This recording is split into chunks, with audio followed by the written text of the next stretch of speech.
Bíblia, ela é funcional. A Bíblia, quando se lê ela e você não aplica, ela não passa de uma boa teoria. Mas na prática, se você não vive, você não desfruta o sobrenatural de Deus. Porque o apóstolo Paulo disse que se o evangelho consistir apenas em palavras persuasivas de sabedoria humana, o evangelho perde o sentido. Ele diz o seguinte: eu não vou ficar dando tapa ao vento, se não há eternidade. Ora, se eu não acredito nem nos milagres que Jesus operou, eu posso acreditar na eternidade? Se milagres que estão registrados e provados na Bíblia que aconteceu, logo eu não acredito. Como que eu posso acreditar numa eternidade, que para eu acreditar na eternidade eu tenho que crer pela fé?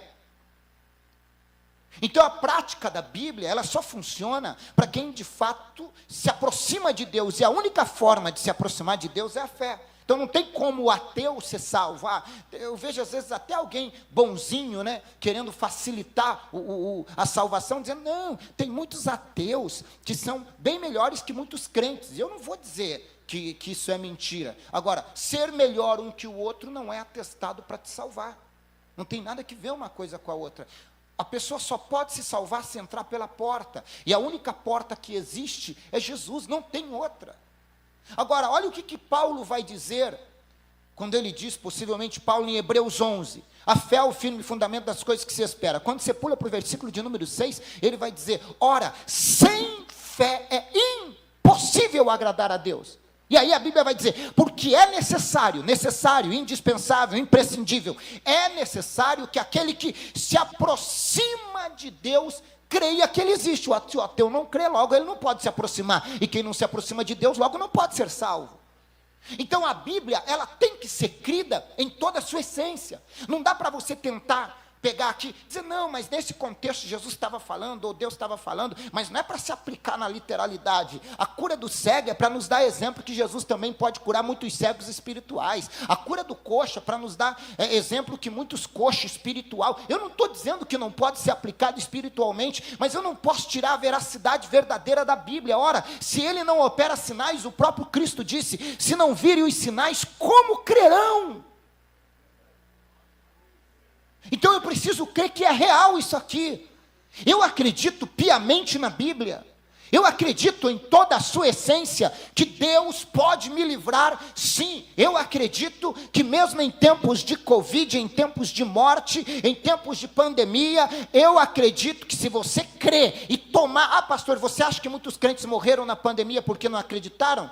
A única parte da Bíblia que funciona é aquela que você crê. O único remédio que surte efeito é o que você bebe. Tem gente que tomou o remédio da salvação, mas não tomou o remédio da proteção divina. Então, ele pode ser salvo, mas pode antecipar a sua morte. Não tem nada que ver uma coisa com a outra. Tem gente que bebe o remédio da salvação, toma a essência lavada no sangue de Cristo, é aplicado nele a palavra de Deus. Ele é salvo pelo sangue de Jesus. Ele vai morar no céu, mas ele vive uma vida, como diz os meus amigos gaúchos, toda esgualepada aqui na terra. Por quê? Porque ele não acredita na outra parte, que é os princípios de Jesus, que se você aplicar, você pode viver bem nesta terra, mas ele só focou o céu.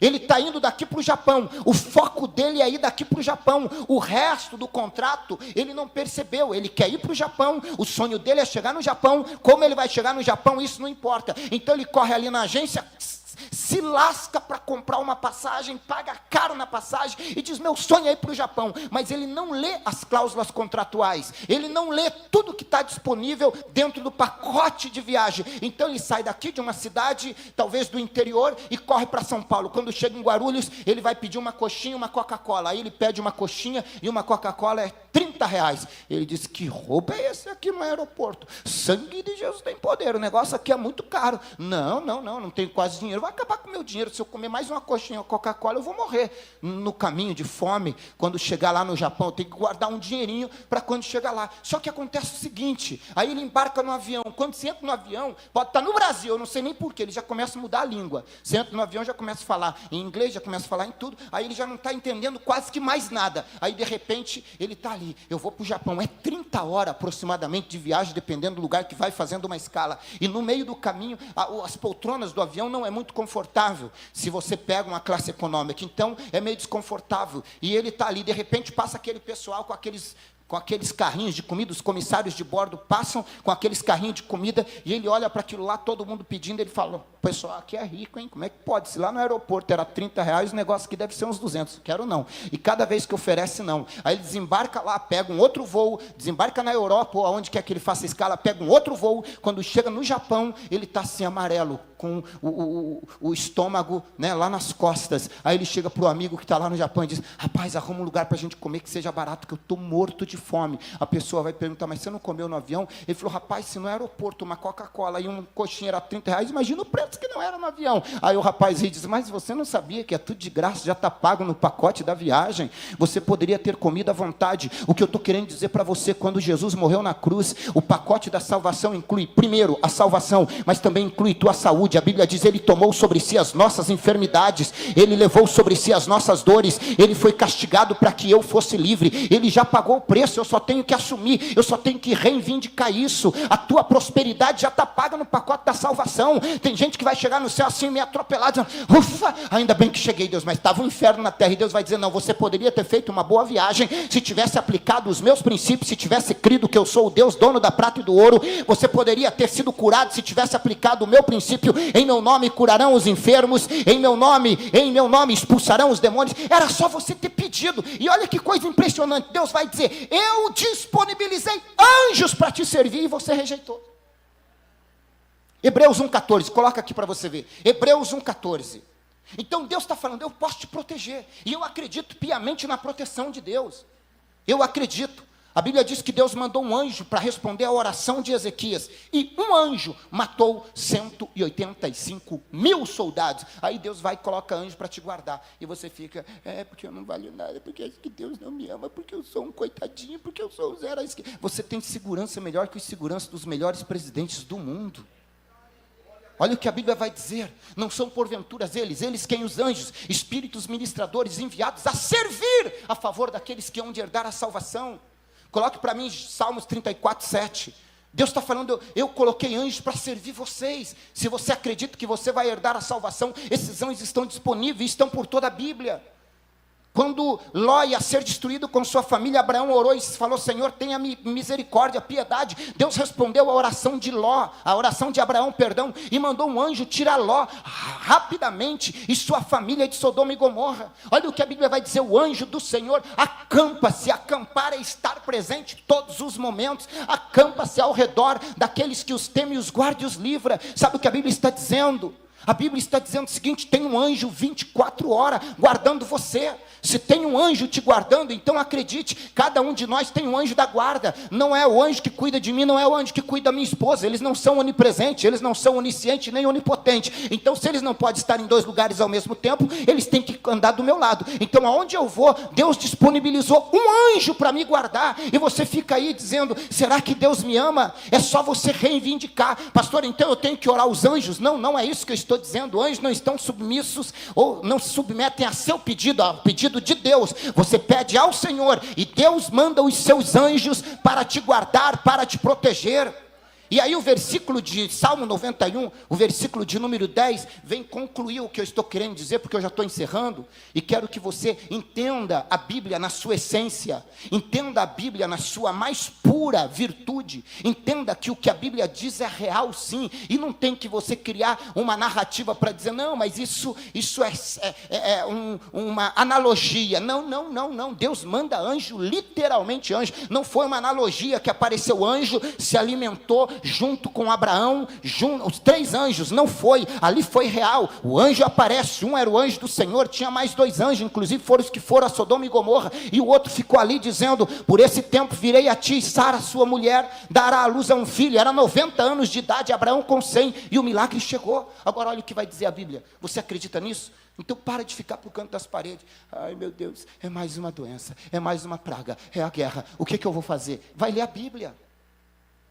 Vai ler a Bíblia. Por quê? Porque se você ler a Bíblia, o que vai acontecer? Nenhum mal te sucederá. No tempo da Covid, nós tínhamos feito a campanha do Salmo 91. Em todas as igrejas eu fazia a campanha. Vocês podem acompanhar na live. E eu não entendi porque Deus, ia começar a campanha. Uma outra campanha, no mês de dezembro, Deus falou, isso foi em 2019 para 2020. Faz 7 dias de Salmo 91 em todas as igrejas. Porque a palavra de Deus, ela é como vida. Então, é a dose do remédio. Por que tem que fazer campanha de 7 dias? As pessoas questionam demais. O médico vai lá e diz, toma 7 dias esse remédio, 3 vezes por dia. Fala para o médico, por que tem que tomar esse remédio 7 vezes por dia, 3 vezes por dia? Não vou tomar não. Então não toma. As pessoas têm mania. Não questiona o médico, não questiona o advogado, não questiona nada. Chega na igreja, a gente fala, faz isso. Para quê? Questionam tudo. Vamos fazer isso, vamos fazer aquilo. Não vou fazer. Aí, Halloween. Aí se enche de máscara, não sei do que, e sai. Parece um capeta por aí. E aí, não questiona. Entende o que eu estou dizendo ou não? Por que é difícil questionar as coisas de Deus? Por que é difícil questionar as coisas do mundo e é fácil questionar as coisas de Deus? Unção com óleo. Para que óleo? Irmãos, está cheio de unção com óleo na Bíblia. Então está lá, volta no versículo 10 para eu explicar para os irmãos. Aí Deus mandou fazer a campanha do Salmo 91. E nós fizemos em todas as igrejas. Começo de 2020, lá por março, abril, explodiu a Covid no mundo. E no começo, não sei se você lembra, a Covid era uma coisa que ninguém dava muita bola no bom sentido da palavra. Só que começou um momento que a coisa começou a se espalhar para o mundo. Não, é coisa da China, e depois não, morreu alguém. Não, isso é aleatório. Daqui a pouco eu vi a gente chegando dizendo, pastor do céu. Eu abro o meu Facebook, está lá, morreu fulano, ciclano, parece um obituário o meu Facebook, só dá morte, o que a gente vai fazer? Eu disse, vai confiar na Bíblia, nenhum mal te sucederá, praga alguma chegará na tua casa. É para isso que a Bíblia funciona, é nessa hora que tem esse remédio para você beber, você tem que acreditar, porque se o diabo, a Bíblia diz, se te mostrares frouxo no dia da tua angústia, a tua força será pequena, será pouca. Então o que você tem que fazer? Você tem que olhar, se agarrar em quem tem que se agarrar. Nenhum mal te sucederá, praga alguma chegará à tua tenda. Por quê? Porque aos teus anjos dará ordem a teu respeito. Olha lá, agora vai para o versículo 11. Irmão, isso aqui é incrível. Deus está falando o seguinte, versículo 11. Porque aos seus anjos dará ordem a teu respeito. Olha o que Deus faz. Deus coloca anjo e dá ordem a esses anjos a nosso respeito. Então eu vejo Deus fazendo coisas sobrenaturais, e eu creio. E nós temos inúmeros testemunhos de pessoas que foram operadas milagrosamente. Está aqui, tem testemunhos. A irmã, não sei se hoje ela não está aqui, eu sempre rodo na TV. Ela estava na campanha, o carro, a Tucson, bateu nela a 120 quilômetros. Aqui. Jogou ela para frente, arrebentou o carro. A polícia veio, quando ela abriu os olhos, a polícia estava, calma senhora, ela é fisioterapeuta, calma, não se mexe. Ela falou, não, vou levantar. Aí o policial falou, consegue olhar do lado? Ela olhou, está vendo aquele carro lá? O carro todo arrebentado, aquele carro te bateu a 120 km por hora, a senhora deve estar toda quebrada, não se mexe que é muito perigoso. Ela falou, não, eu estou bem, eu estou me sentindo bem. Ele falou, não pode. E ela, cadê o homem? Que homem? Eu não sei, porque eu vi um homem de uns 3 metros de altura, que me pegou e colocou aqui. Quando o policial virou, ela levantou, saiu andando, não quebrou um osso, não fez nada. Eu acredito nos agentes espirituais, agentes de Deus, e eles estão aqui para nos servir. Eles estão aqui para agir na tua casa. A irmã testemunhou, estava fazendo a campanha lá aqui na Lapa, no Paraná, orando. E de repente, orando, às 23 horas, eu oro pelo YouTube também, ela orando. Senhor, envia anjo todo dia na oração do Salmo 91, na oração do YouTube, meio-dia, 18 e 23, eu oro a oração do Salmo 91. Ela falou que o médico ia operar o tumor, ela estava tudo pronto para operar. E ela falou, Deus vai mandar anjos, e continuou orando, crendo.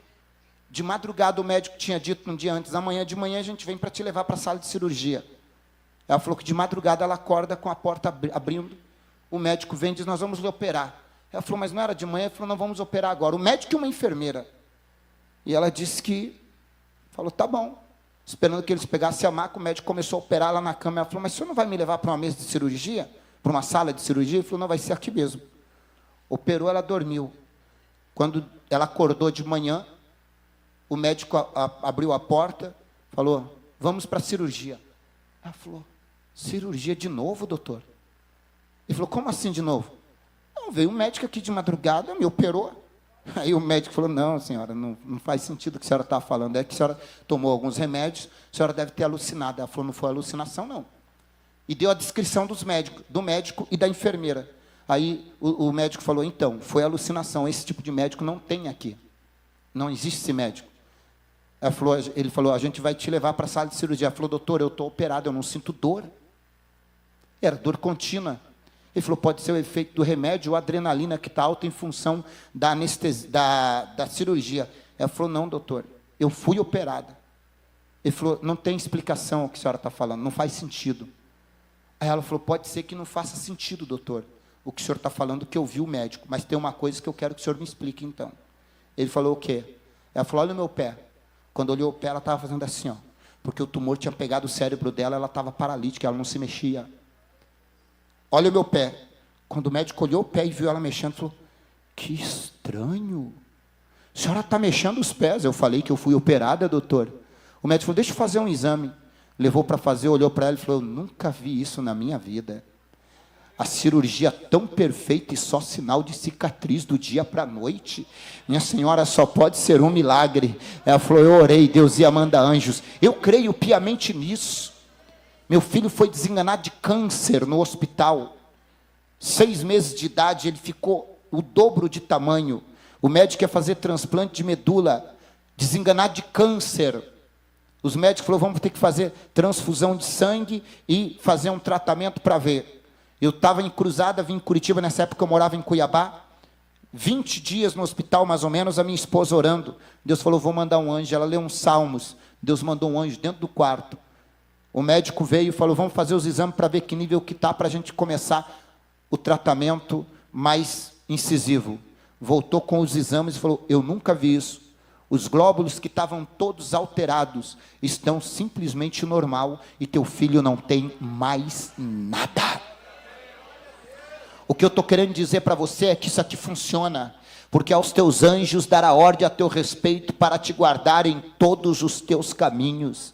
Deus vai, irmãos, o mesmo, está na Bíblia, o mesmo Deus que mandou anjo tirar Ló da destruição, Ele vai mandar anjos tirar teus filhos, tua família, aqueles que estão presos, aqueles que estão atrás das grades, aqueles que estão nos vícios, aqueles que estão na prostituição. Deus manda anjos, Deus incomoda. A Bíblia diz que enquanto a igreja orava, o quê? Orava, Deus mandou anjos para tirar Pedro da prisão. O Pedro estava lá, de repente entra o anjo e diz assim, ei moço, levanta. O Pedro olha e diz, quem é você? As algemas caem, falou, vamos embora. Aí ele diz, mas tem os portões ali. O portão vai abrindo, o primeiro portão eletrônico, quem inventou foi Deus, abriu sozinho o portão, e ele vai saindo, e o Pedro, os soldados ficam dormindo, os soldados dormem, soldados não poderiam dormir, anjo anestesia soldado fica dormindo, e aí os anjos vão lá, o anjo tira Pedro para fora, chega na rua e diz, pode ir para casa. O Pedro chega em casa e de repente bate, a igreja estava em oração, alguém diz, vai atender. A moça foi lá e falou, é Pedro, deve ser o anjo de Pedro. Eles também acreditavam em anjo. Não era o anjo de Pedro, era o próprio Pedro.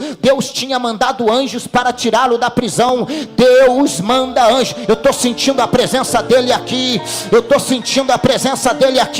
Deus mandou anjos para tirar Pedro da prisão, e Ele vai mandar anjos na sua casa, vai mandar anjos na sua família, vai mandar anjos em nome de Jesus Cristo de Nazaré. Eu acredito em milagres. Quantos creem em milagres?